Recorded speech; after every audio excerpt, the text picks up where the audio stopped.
رابعہ بصری رحمت اللہ علیہ کو دنیا سے گئے ہوئے 1200 سال ہو چکے ہیں، لیکن ان کا نام آج بھی زندہ ہے، رابعہ بصری۔ رابعہ بصری نہ کوئی شہزادی تھی، نہ کوئی ملکہ تھی، نہ کوئی وہ خوبصورت تھی، نہ کوئی خاندانی تھی، بلکہ عورت ہونے کے لحاظ سے ہر عیب اس میں تھا۔ ان کی عادت یہ تھی، وہ روزانہ عشاء کی نماز کے بعد غسل کر کے کپڑے بدل کے اپنے خامند سے پوچھتی آپ کو میری ضرورت ہے؟ اگر وہ کہتے کوئی نہیں ہے تو پھر پوچھتی مجھے اجازت ہے؟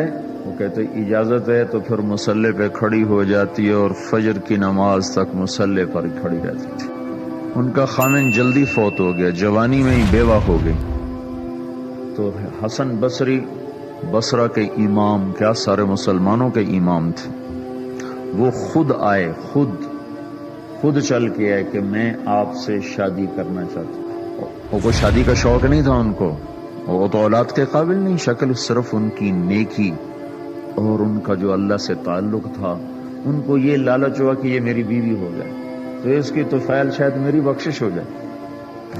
تو ان کے پاس آئے، کہنے لگے رابعہ میں آپ سے شادی کرنا چاہتا ہوں، خود پیغام لے کر آئے۔ تو انہوں نے فرمایا میری 4 باتوں کا جواب دے دو تو میں شادی کر لیتا۔ کہنے لگے کیا؟ کہ یہ بتاؤ میں جنتی ہوں کہ دوزخی ہوں؟ کہنے لگے یہ تو میں کچھ نہیں کہہ سکتا۔ کہ اچھا یہ بتاؤ جب اللہ تعالیٰ قیامت میں اعمال نامے اڑائے گا، کسی کے سیدھے ہاتھ میں آئے گا، کسی کو الٹے ہاتھ میں آئے گا، میرے سیدھے ہاتھ میں آئے گا کہ الٹے ہاتھ میں آئے گا؟ کہنے لگے یہ بھی کچھ نہیں بتا سکتا۔ کہنے لگے اچھا یہ بتاؤ جب اللہ نیکیوں کو تولے گا، کسی کی نیکیاں بڑھ جائیں گی، کسی کے گناہ بڑھ جائیں گے، میرے گناہ زیادہ ہوں گے نیکیاں زیادہ ہوں گی؟ کہ یہ بھی نہیں بتا سکتا۔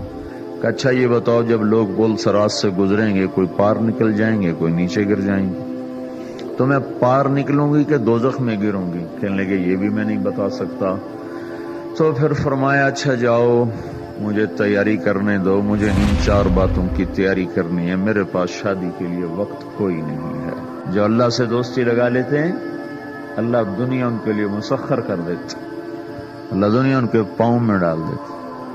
تو جب ان کا انتقال ہوا، رات کو ان کا انتقال، تو اپنی خادمہ سے کہا بس 2-4 آدمی بلا کے مجھے جلدی سے دفن کر دو، کسی کو نہ بتاؤ، صبح لوگوں کو بتا دینا، اور مجھے کفن دینا میری اس چادر میں جس میں تہجد پڑا کرتی تھی۔ تو انہوں نے راتوں رات دفن کر کے صبح اعلان کیا، شور مچ گیا، ہائے کیوں بتایا، کیوں نہیں بتایا، کیوں؟ تو اگلی رات ان کی خادمہ نے ان کو خواب میں دیکھا، سبز لباس پہنا ہوا، حسن و جمال، سورج چہرے پہ چمک رہا۔ پوچھا آپ کے ساتھ کیا ہوا؟ کہا میرے اللہ نے میرے ساتھ بہت عمدہ معاملہ کیا۔ کہا آپ کی وہ چادر کہاں گئی جس میں آپ کو کفن دیا تھا؟ کہا وہ اللہ تعالیٰ نے اتار لی ہے اور مجھے جنت کا جوڑا پہنایا ہے، اور اس چادر کو اللہ نے سنبھال کے رکھا ہے، جب قیامت کے دن میری نیکیوں کو اللہ تولے گا تو اس چادر کو بھی اس میں تولے گا۔ انہوں نے پوچھا منکر نکیر کا کیا ہوا؟ کہا وہ آئے تھے تو انہوں نے مجھ سے کہا من ربکی، تیرا رب کون ہے، تیرا رب کون ہے؟ تو میں نے منکر نکیر سے کہا جس اللہ کو 40 سال نہیں بھلایا اس کو 4 ہاتھ زمین کے نیچے آ کر میں بھول جاؤں گی؟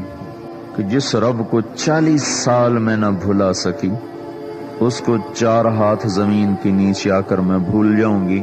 تو منکر نکیر نے کہا اب اس کا آگے کیا حساب لینا، چلو بھائی واپس چلو۔